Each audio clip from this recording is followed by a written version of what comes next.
I am Kirsten McDade, Pollution Prevention Specialist at Resources, and during this tour stop, I am going to give you an overview of the historic uses of this cleanup site, including those that led to the contamination that we are cleaning up today. Resources recognizes and acknowledges that the Coast Salish people have been living, hunting, and fishing in Bellingham Bay since time immemorial. The abundant and productive mudflats were places that the Coast Salish would harvest bivalves, crabs, forest fish, and seaweed. After the glaciers receded over 15,000 years ago, the shorelines were largely shaped and sculpted by natural processes.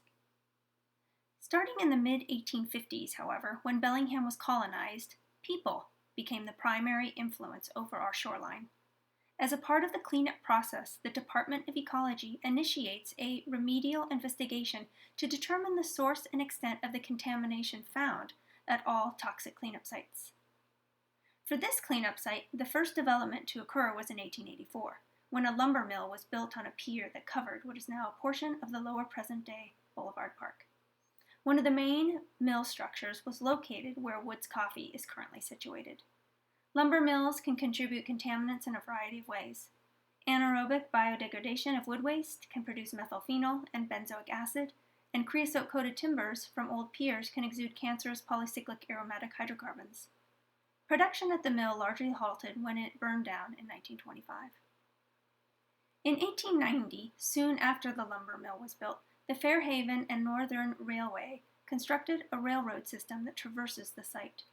The historical transportation of coal or treated lumber could also have released polycyclic aromatic hydrocarbons, including those that are carcinogens. The railroad track is currently owned and operated by the Burlington Northern Santa Fe Railway. While the lumber mill and railroad could have potentially contributed contamination to the site, the remedial investigation determined that the primary source of the contaminants originated from a manufactured gas plant that was built in 1890 by the Bellingham Bay Gas Company, which operated until the 1940s. To manufacture gas, coal was heated in containers called retorts in the absence of oxygen.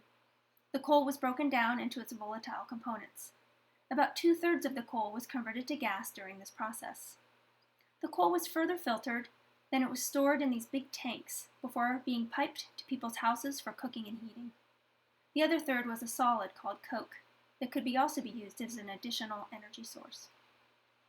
In 1975, the city acquired the site to be a park. Since then, the site has slowly transformed from an industrial site into one of the most popular parks in Bellingham.